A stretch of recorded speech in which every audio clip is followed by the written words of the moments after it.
எல்லாருக்கும் வணக்கம். மீண்டும் மெய்ப்பொருள் காண்க தளத்திற்கு எல்லாரையும் நான் வரவேற்கிறேங்க. இன்னைக்கு அப்டேட்ஸ் எல்லாம் பார்ப்போம். சில கேள்விகளை பார்ப்போங்க. நாளைக்கு கேள்விகளை மட்டும் பார்ப்போம். ஃபர்ஸ்ட் இண்டஸ்இண்ட் பேங்க் எடுத்துக்கிட்டோம்னா, Reserve Bank of India deadline கொடுத்துருந்தாங்க.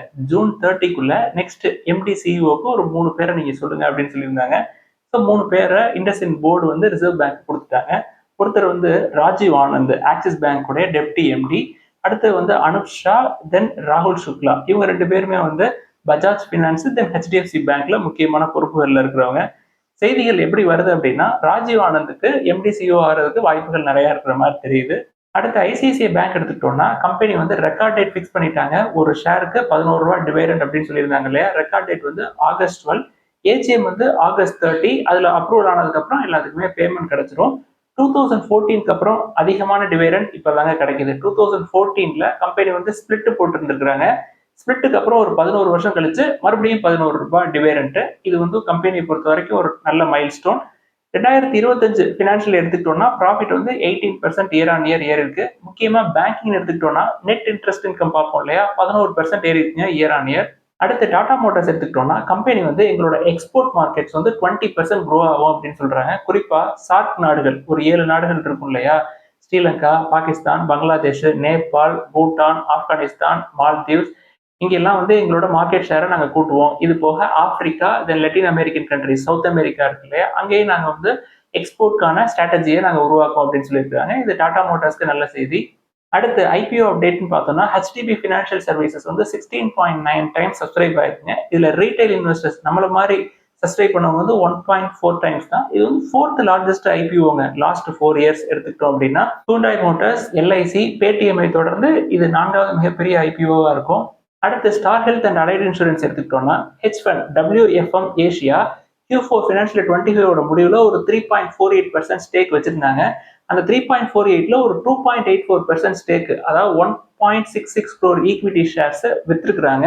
இதோட ஒர்த் வந்து 700 crores அப்படின்னு சொல்லியிருக்காங்க. ஒரு ஷேர் வந்து 420 ரூபா அப்படின்ற மேனிக்கு ஆப்லோட் பண்ணியிருக்காங்க WFM ஏஷியா. அடுத்து இந்தியன் கவர்மெண்ட் என்ன பண்ணிருக்காங்க, இந்த கடல்சார் துறையின் நிதி தேவைக்காக சாகர்மாலா பினான்ஸ் கார்பரேஷன் லிமிடெட் அப்படின்னு ஒன்று லான்ச் பண்ணியிருக்காங்க. முதல் முறையா கடல்சார் துறைக்கு வங்கி அல்லாத நிதி நிறுவனம் ஒன்று தொடங்கி இருக்கிறாங்க. இது ஒரு நல்ல இனிஷியேட்டிவ் தாங்க. சாகர்மாலா பினான்ஸ் கார்பரேஷன் அப்படின்றது இந்த கடல்சார் துறைக்கு தேவையான நிதி உதவிகள்லாம் வழங்கும் அப்படின்னு சொல்லியிருக்காங்க. ஃபியூச்சர்ல இது லிஸ்ட் ஆகிறதுக்கு வாய்ப்பு இருக்குங்க. இப்ப ஆர்இசி, பிஎஃப்சி எல்லாம் இருக்கிறாங்களே, அதே மாதிரி எஸ்எஃப்சி அப்படின்னு சொல்லிட்டு ஒரு நல்ல நிறுவனமா இதுவும் வரும். அடுத்து பேங்க் ஆஃப் இந்தியா எடுத்துக்கிட்டோம்னா, கம்பெனி வந்து ஒரு 20,000 crore ஃபண்ட் ரைஸ் பண்றதுக்கு அப்ரூவ் பண்ணிருக்காங்க through long term infrastructure bond. ஏற்கனவே பிப்ரவரியில அவங்க ஒரு 2,700 crore ஃபண்ட் ரைஸ் பண்ணியிருந்தாங்க. அப்ப அவங்க ஃபண்ட் ரைஸ் பண்ணப்ப அவங்க கொடுத்த கூப்பன் ரேட் அப்படின்றது 7.5% பெர் ஆனமா இருந்திருக்குங்க. எதுக்கு இதை சொல்றோம் அப்படின்னா, நம்ம எஃப்டி போட்டோம்னா நம்மளுக்கு கிடைக்கிற ரிட்டர்ன் அப்படின்னா ஒரு 6.9ல இருந்து 7% வரைக்கும் இப்ப கிடைக்குங்க. இப்ப எஃப்டி ரிட்டர்னுக்கும் இந்த பாண்ட்ல வர ரிட்டர்னுக்கும் ஒரு 0.5% வித்தியாசம் இருக்கு அப்படின்னு புரிஞ்சுக்கிறது தான். நல்ல கார்பரேட் பாண்ட் அப்படின்னா 9 to 10% கிடைக்குங்க. அடுத்து பிஹெச்எல் எடுத்துக்கிட்டோம்னா, கம்பெனிக்கு அதானி பவர் இருந்து ஆர்டர் வின் பண்ணிருக்காங்க 6,500 crores. அதுக்கான எல்ஓஏ ரிசீவ் பண்ணிருக்காங்க. இந்த ஆர்டர் எதுக்கு அப்படின்னா, construction of 6 thermal power plants, capacity வந்து 800 மெகாவாட். இது போக இந்த ஆர்டர்ல அதானி பவருக்கு BHEL steam turbines, generators and associated auxiliaries இது எல்லாத்தையுமே சப்ளை பண்ணுவாங்க. அடுத்து ஓலா எலக்ட்ரிக் எடுத்துக்கிட்டோம்னா, ஜூன் மாசத்துல சேல்ஸ் அப்படின்றது பயங்கரமா குறைஞ்சிருக்குங்க. ஜூன் 2024 கம்பேர் பண்றப்ப ஒரு 65% பக்கமா குறைஞ்சதா செய்திகள் வந்திருக்கு. கம்பெனியோட மார்க்கெட் ஷேர் ஒரு காலகட்டத்தில் 50% இருந்ததுங்க, இப்போ 20% வந்துருச்சு. பெர்ஃபார்மன்ஸ் அப்படின்னு எடுத்துக்கிட்டோம்னா லாஸ் வந்து வைடன் ஆயிருக்குங்க, அப்படியே டபுள் ஆயிருக்கு. 800 crores பக்கமா லாஸ் பண்ணியிருந்தாங்க Q4 ஃபினான்ஷியல் 25ல. அடுத்து Q4 ஃபினான்ஷியல் 25 எடுத்துக்கிட்டோம்னா, Q4 ஃபினான்ஷியல் 24 கம்பேர் பண்றப்ப எந்தெந்த நிறுவனங்கள்ல எஃப்ஐஐஸ் அவங்களோட ஸ்டேக்கை கூட்டியிருக்காங்க அப்படின்னு சொல்லி ஒரு லிஸ்ட் வந்திருக்குங்க. அதை பத்தி பார்ப்போம். சோழமண்டலம் இன்வெஸ்ட்மெண்ட்ஸ் எடுத்துக்கிட்டோம்னா 26%ல இருந்து 28.22% கூட்டியிருக்காங்க. தென் இண்டஸ் டவர்ஸ்ல 16.4%ல இருந்து 26.42% கூட்டியிருக்காங்க. அதே மாதிரி Torrent Power, SBI Cards, then Bank of Maharashtra, இதுல எல்லாம் லாஸ்ட் 1 இயர்ல எஃப்ஐஐஸ் அவங்களோட ஸ்டேக்கை கூட்டியிருக்காங்க. தென் முத்தூட் ஃபினான்ஸ் எடுத்துக்கிட்டோம்னா 8%ல இருந்து 11% கூட்டியிருக்காங்க. தென் வோல்டாஸ் 14.7%ல இருந்து 21.95% எஃப்ஐஐஸ் அவங்களோட ஸ்டேக்கை கூட்டியிருக்காங்க. தென் நால்கோ நிறுவனம் எடுத்துக்கிட்டோம்னா 9ல இருந்து 15.8% கூட்டியிருக்காங்க எஃப்ஐஐஸ். அதே மாதிரி நேற்று ஜூன் 27ஆம் தேதி இந்திய சந்தை எடுத்துக்கிட்டாலும் எஃப்ஐஐஸ் ஒரு 1,397 crores ஒர்த் ஆஃப் ஷேர்ஸ் வந்து வாங்கியிருக்காங்க. நெட் பையர்ஸா இருந்திருக்காங்க கேஷ் செக்மெண்ட்ல. டிஐஸ் வழக்கம் போல நெட் பையர்ஸா தான் இருக்காங்க. ஒரு 600 கோடிக்கு பக்கமா கேஷ் செக்மெண்ட்ல நெட் பையர்ஸா இருந்திருக்காங்க. சர்வதேச சந்தைன்னு எடுத்துக்கிட்டோம்னா நேற்று அமெரிக்க சந்தை பயங்கரமா மேல ஏறி இருந்திருக்குங்க. நாஸ்டாக் வந்து ஒரு 105 பாயிண்ட் அப்பு, டவ் வந்து ஒரு 432 பாயிண்ட் அப்பு, S&P 500 ஒரு 32 பாயிண்ட் அப்புங்க. நாஸ்டாக் எடுத்துக்கிட்டோம்னா கிட்டத்தட்ட ஒரு ஆல் டைம் ஹை நோக்கி போயிடுச்சுங்க. என்ன காரணம் அப்படின்னா சைனாவோட அவங்க வர்த்தக ஒப்பந்தம் போட்டிருந்தாங்க இல்லையா, அதை மார்க்கெட் வந்து கொண்டாடி இருக்கு. தென் இந்தியாவோடையும் வர்த்தக ஒப்பந்தம் போடுவோம் அப்படின்னு சொல்லி ட்ரம்ப் அவர்கள் சொல்லியிருக்காரு. தென் இன்ஃபிளேஷன் கொஞ்சம் சாஃபன் ஆனதுனால ரேட் கட் இருக்குமோ அப்படின்னு சொல்லி ஒரு எக்ஸ்பெக்டேஷன் இருக்குங்க. அதனால மார்க்கெட் பயங்கரமா மேல ஏறி இருக்கு. இன்ஃபிளேஷனை பொறுத்த வரைக்கும் அமெரிக்கால 2021ல 2% இன்ஃபிளேஷன் இருந்திருக்குங்க. அதுதான் வந்து இப்போதைக்கு ஜெரோம் பவல் தென் ஃபெடரல் ரிசர்வோட டார்கெட் அமெரிக்காவை பொறுத்த வரைக்கும். ஆனா மே மாசத்துல ஒரு 2.3% ஏறி இருக்கு இயர் ஆன் இயர் இன்ஃபிளேஷன். இது ஏப்ரல்ல 2.1%-ஆ இருக்கு. ஸோ இன்ஃபிளேஷன் கொஞ்சம் ஏறின மாதிரி தெரியுது. இனி வரக்கூடிய மாதங்கள்ல இந்த டாரிஃப் டீல்னால இன்ஃபிளேஷன் குறையுமா அப்படின்னு கேட்டா கூட தாங்க செய்யும்.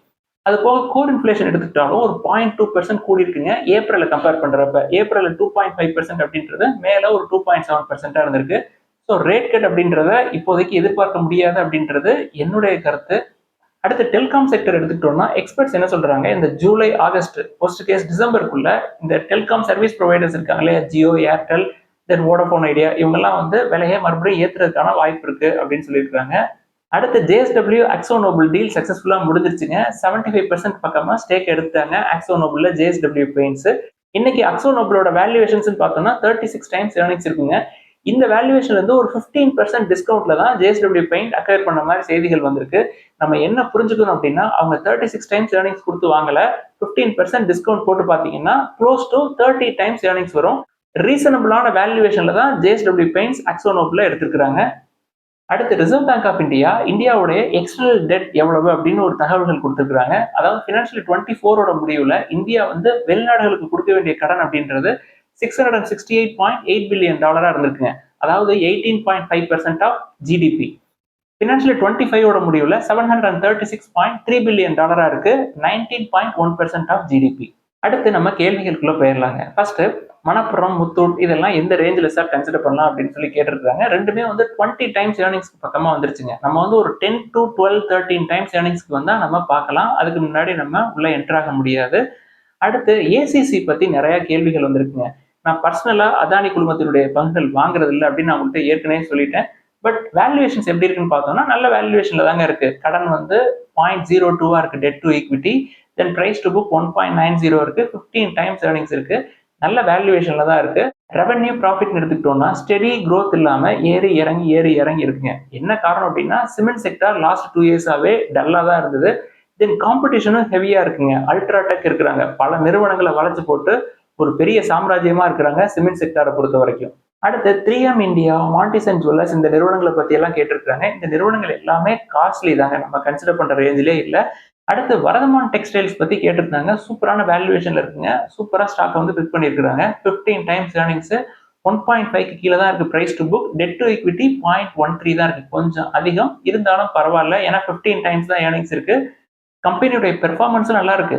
நீங்க ஏற்கனவே ஹோல்ட் பண்ணி வச்சிருக்கீங்க அப்படின்னா தொடர்ந்து ஹோல்ட் பண்ணலாம். கன்சிடர் பண்ற ரேஞ்ச்லயும் தான் இருக்கு.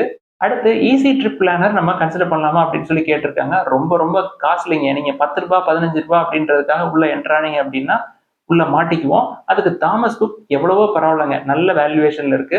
அடுத்து ஒரு நண்பர் என்ன கேட்டிருக்காரு, ஜென்சால் இன்ஜினியரிங் எடுத்துக்கிட்டோம்னா பிரைஸ் டு புக் 0.4 தான் இருக்கு. ஒருவேளை நம்மளுக்கு ஃபியூச்சர்ல புக் வேல்யூ கிடைக்கிற மாதிரி இருந்தா அதுல ஒரு நல்ல லாபம் இருக்குமே அப்படின்னு சொல்லி யோசிக்கிறாருங்க. கம்பெனிக்கு கடன் ரொம்ப ஜாஸ்தி. அந்த புக் வேல்யூல இருக்கிற அசெட் எல்லாமே கடனை கட்டுறதுக்கு எல்லாம் போயிடும். உங்களுக்கு கடைசியா ஒன்றும் கிடைக்காம கூட போயிடலாம். இப்படி எல்லாம் நம்ம யோசிக்கவே கூடாது. தயவு செய்து இந்த மாதிரிலாம் ட்ரை பண்ணாதீங்க. அடுத்து மெடிக்கோ ரெமிடிஸ் அப்படின்னு நிறுவனத்தை பத்தி கேட்டிருக்காங்க. எதுக்கு ஷேர் பிரைஸ் பயங்கரமா கீழே விழுந்தது அப்படின்னு கூட கேட்டிருக்காங்க. நம்மளுக்கு இந்த மாதிரி ஸ்மால் கேப் பொறுத்த வரைக்கும் நியூஸ் வந்து லேட்டா தான் கிடைக்கும். கிடைக்கிறது ரொம்ப சிரமமா இருக்குங்க. ப்ரொமோட்டர்ஸ் ஒரு 3.4% ஸ்டேக்கை வித்துருக்காங்க. அதனால ஷேர் பிரைஸ் இறங்குற மாதிரி செய்திகள் கிடைச்சிருக்கு. பிரைஸ் டு புக் 5.32, ரொம்ப ரொம்ப ஓவர் வேல்யூ. டெட் டு ஈக்விட்டியும் இருக்கு 0.2க்கு பக்கமா. Then 32 times earnings. இந்த மாதிரி over valued stocks, then small cap, then price to புக்கும் அதிகமா இருக்கிற மாதிரி கன்சிடர் பண்ணி நம்மளுக்கு எதுக்கு இறங்குது அப்படின்னே தெரியாம மண்டையை பிச்சுட்டு இருக்கணுங்க. அதனாலதான் நம்ம இந்த மாதிரி ஸ்மால் கேப்பு, ப்ரமோட்டர்ஸ் யாருன்னு தெரியாதவங்க அந்த பக்கம்லாம் போக வேணாம் அப்படின்னு சொல்றோம். அடுத்து ஸ்ரீ திக்விஜய் சிமெண்ட்ஸ் அப்படின்ற நிறுவனத்தை பத்தி கேட்டிருக்காங்க. கம்பெனிக்கு டெட் டு ஈக்விட்டி 0.3க்கு பக்கமா இருக்கு. பிரைஸ் டு புக்கும் 3க்கு பக்கமா இருக்கு. 45 டைம்ஸ் ஏர்னிங்ஸ் இருக்குங்க. இதுக்கு இந்தியா சிமெண்ட்ஸ் எவ்வளவோ பரவாயில்ல. இதெல்லாம் தான் இன்னைக்கு டிஸ்கஸ் பண்ணணும்னு நினைச்சோம். ஏதாவது சந்தேகங்கள், கேள்விகள் இருந்தா எழுதுங்க. எல்லாத்தையும் தொடர்ந்து டிஸ்கஸ் பண்ணுவோம். எல்லாருக்கும் நன்றி.